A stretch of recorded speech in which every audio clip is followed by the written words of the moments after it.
Guys అన్ఫార్చునేట్గా laptop పైన water పడ్డాయి. మొత్తం బాటిల్ వాటర్ అంతా స్పిల్ అయిపోయింది. ఈ లెఫ్ట్ సైడ్ ఈ పార్ట్ ఉంది కదా, ఇక్కడ మనం పోర్ట్ ఛార్జింగ్ చేస్తాం కదా, ఇక్కడ కరెక్ట్ ఈ పార్ట్లో మొత్తం ఇదంతా వాటర్ పడ్డాయి. దాని కిందనే లాజిక్ బోర్డు, తర్వాత మదర్ బోర్డు ఇవన్నీ ఉంటాయి. ChatGPTని అడిగిన ఒక 3 days అవుతుంది, సైడ్కి పెట్టేసిన. మొత్తం బ్యాటరీ అంతా డెడ్ అయింది. సో ఫైనల్గా ఈరోజు అయితే స్టోర్కి తీసుకెళ్దాం అనుకుంటున్నా. స్టోర్కి తీసుకెళ్ళిన తర్వాత అక్కడ ఏం చెప్తారు, దాని కాస్ట్ ఎంత అవుతుంది, నాకు అప్పుడే గుండె చేతులకు వచ్చేస్తుంది అసలు దాని కాస్ట్ తలుచుకుంటేనే. It's kind of experience. అది ఆన్ అవుతలే అని చెప్పు అంతవరకే, కానీ నువ్వు నీళ్లు పడ్డాయి అవన్నీ మెకానిక్ చెప్పకు, అర్థమైనా? ఆ మెకానిక్ చెప్పిరనుకో ఇంకెక్కువ పైసలు అడతారు. వాళ్ళను మెకానికల్ అన్నారు, సర్వీస్ చేసి వాళ్ళు అంటారు. సర్వీస్ సెంటర్ చెప్తావు, సర్వీస్ సెంటర్ లా వాటర్ పడ్డాయి ఇట్లా అయింది అని ఏ చెప్పకు. అది పోయిన తర్వాత ఏం చెప్తారు, ఏం చెప్పాలి, అది కొంచెం ఆన్ అవుతలేదండి అని చెప్పు అంతే. వద్దంటే వాటర్ బాటిల్ తీసుకొచ్చి వాటర్ తీసుకొచ్చి పెట్టింది పక్కన. ఇక్కడ ఇట్లా ఉండే మొత్తం బాటిల్ అంతా ఇట్లా స్పిల్ అయ్యి ఇదంతా ఈ ఏరియాలో పడ్డాయి వాటర్. ఇట్లా వంపేసిన, ఇట్లా వంపితే మొత్తం వాటర్ అని ఇట్లా గారిపోతున్నాయి ఓ రేంజ్లో. సో ఇదైతే ప్రస్తుతం ఆన్ అయితే లేదు, దీంట్లో ఛార్జింగ్ కూడా లేదు. Let's pack. తెలుసా అమ్మ వాళ్ళకి వాళ్ళందరూ అన్ని చెక్ చేస్తారు లోపల. కొన్ని లిక్విడ్ దాన్ని ఏమంటారు, లిక్విడ్ డిటెక్టర్స్ ఉంటాయి లోపల. వాటర్ లోపలికి పోయిన తర్వాత కొన్ని లిక్విడ్ డిటెక్టర్స్ ఏమైతాయి అంటే అవి బ్లూ కలర్ కాదు, రెడ్ కలర్ కో పర్పుల్ కలర్ కో షిఫ్ట్ అవుతుంది. అది కలర్ చేంజ్ అయితే వాళ్ళు కనిపెట్టేస్తారు ఆటోమేటిక్ గా, మనం ఏం చెప్పాల్సిన అవసరం లేదు వాళ్ళకి. అన్ని కనుక్కునే ప్రిపేర్డ్గా ఉన్న వాళ్ళకనే అయితే ఇదంతా అని. సరే ఎట్లయితే అట్లా అయింది, వెళ్ళి అయితే చూద్దాం. ప్రస్తుతం టైం నేను ఎప్పుడో స్టార్ట్ అయిదాం అనుకున్నా, 11 అవుతుంది టైం.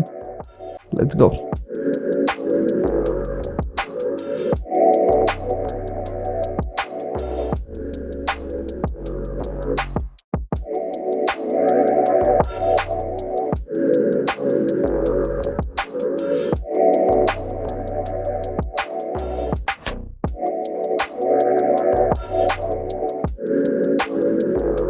ఇప్పుడే సర్వీస్ దగ్గరికి వెళ్ళి సడన్ గా ఫ్రీజ్ అయిపోయిందని చెప్పిన. చెక్ చేసిన తర్వాత ఆయన ఏం చెప్తున్నాడు అంటే, ఒకవేళ డిస్ప్లే ప్రాబ్లం అయినా అయి ఉండాలి, బోర్డ్ లోపల ఏదైనా ప్రాబ్లం అయినా అయి ఉండాలి.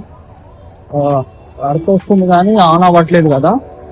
సో ఇన్ కేస్ ఒకవేళ డిస్ప్లే ప్రాబ్లం అయితే 62,000 ఏమో అవుతుంది.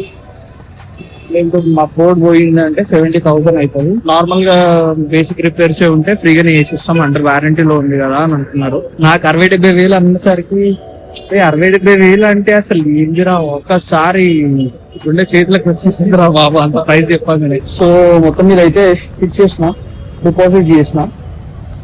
మనకు ఒక 3-4 days లో తెలిసిపోతుంది, చూద్దాం ఏమవుతుంది. Just now came to Ratnadeep guys, LB Nagar మెట్రోలో ఉన్నా. సన్న మనకి ఇన్స్టా 360 ఇచ్చింది కదా, ఇప్పుడు ఆ ఇన్స్టా 360 రిటర్న్ చేయడానికి వెళ్తున్నా. చిన్న ప్రాంక్ లాగా ఏమన్నా ప్లాన్ చేద్దామని అనుకుంటున్నా, చిన్నది. అది కింద పడిపోయిందని బండి మీద వెళ్తుంటే రికార్డ్ చేసేటప్పుడు అదంతా పలిగిపోయిందని ఆయన రియాక్షన్ ఏందనేది క్యాప్చర్ చేద్దాం అనుకుంటున్నా. ఆయన కిందికి కూడా రాడు, ఆఫీస్ లోనే ఉంటా అన్నాడు. మనమే పైకి పోయి ఇచ్చి ఆయన రియాక్షన్ క్యాప్చర్ చేస్తా.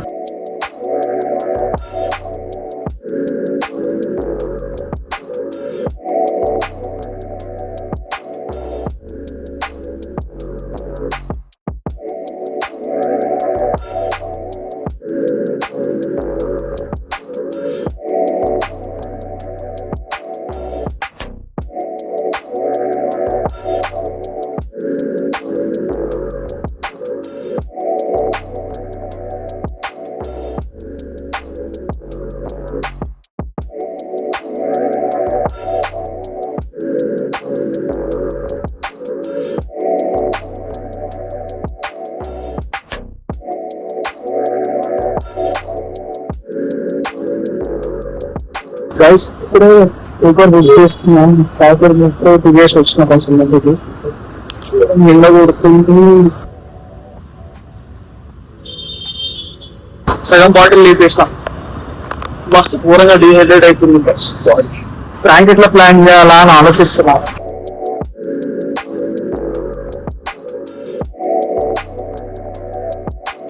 ఫైనల్లీ అన్న వాళ్ళ ఆఫీస్ దగ్గరికి అయితే వచ్చిన. ఇది ఎట్లా చూపిద్దాం అనుకుంటున్నా అంటే, నార్మల్ గా అసలు దీనికి ఏం కాలేదు, ఒరిజినల్ గా అయితే దీనికి ఏం కాలేదు, చిన్న డెంట్ స్క్రాచ్ అసలు ఏం కాలేదు. ఇప్పుడు ఇది పలిగిపోయిందని చెప్పి ఒక ఫోటో జెమిని, దీనికి ఒక ఫోటో తీసి జెమినికి ఇచ్చి పలిగిపోయిందని చెప్పి ప్రాంక్ చేద్దాం అన్న పైన. ఫస్ట్ ఫోటో పంపిద్దాం, కిందనే ఉన్నాయి నేను ఆఫీస్ కింద. అది ఏ ఫోటో అని ఇన్విటేషన్ గైస్. నేను అసలు కాల్ చేయకుండా పోయేది ఉండే 10th floor కి. కాల్ చేసి అనవసరంగా బిస్కెట్ చేసిన. ప్రాంక్ అయిపోతాడేమో, ఏప్రిల్ ఫుల్. యాక్చువల్ గా గైస్ ఈ రోజు ఏప్రిల్ 1st, ఈ రోజు ఏప్రిల్ ఫుల్ చేద్దాం అని అనుకున్నా. నా లైఫ్ లో ఫస్ట్ టైం గైస్ నేను ప్రాంక్ చేద్దాం అని అనుకున్నా, మొత్తం ఫ్లాప్ చేసిండు. కనీసం నమ్మాలి అని కూడా, తమ్మునికి ఎంకరేజ్ చేయాలి అని కూడా లేదు. ఏం ప్రాంక్ రా ఇలా? సరే ఒకటి అది ఇది ప్రాంక్ అంట గైస్. కామన్ సెన్స్ ఉన్నాడు, ఆలోచిస్తే ట్రై చేసి ఎంత చెప్పేటప్పుడు ఇది జాగ్రత్త అని చెప్పించిందో నాకు తెలుసు. ఇది కవర్ ఉంది, మీరు కవర్ లోపలికి వెళ్ళి కూడా అంత బాగుంటుందా?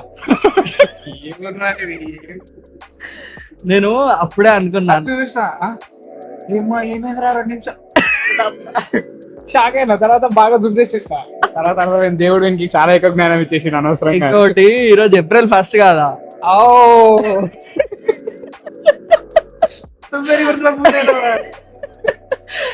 నమ్మడం తెలిసే నేను ఫస్ట్ అనుకున్నా. అదే అనిపిస్తా అప్పుడప్పుడు, దేవుడు ఎందుకు ఇంక ఎక్కువ నాలెడ్జ్ ఇచ్చినాను. ఫుల్ అయినా హ్యాపీ ఏప్రిల్ ఫుల్ రా అమ్మా. లేకపోతే ఫస్ట్ ఫుల్ అయినా చాలా రిగ్రెట్ అయ్యేది. ఘోరంగా ఉంటుండే situation, just miss. First tension పడతాడు అనుకున్నా, నేను టెన్షన్ పడతాడు అనుకొని అసలు నేను తప్పేది చేసిన అంటే ఫస్ట్ కాల్ చేసి చెప్పేది, డైరెక్ట్ ఫోటో పెట్టకుండా. కాదురా, తర్వాత ఏమంటారా, అరే సర్లేరా చేపించుకున్నా కొడతా తిడతా. నువ్వు ఏమన్నావా? పాయింట్ అది కాదు, నువ్వు ప్రాంక్ కావాలి, పాయింట్ అది. సరే ఇప్పుడు మళ్ళీ ఇంకోసారి భయపడ్డా ట్యాకిల్ చేస్తాం. వద్దులే.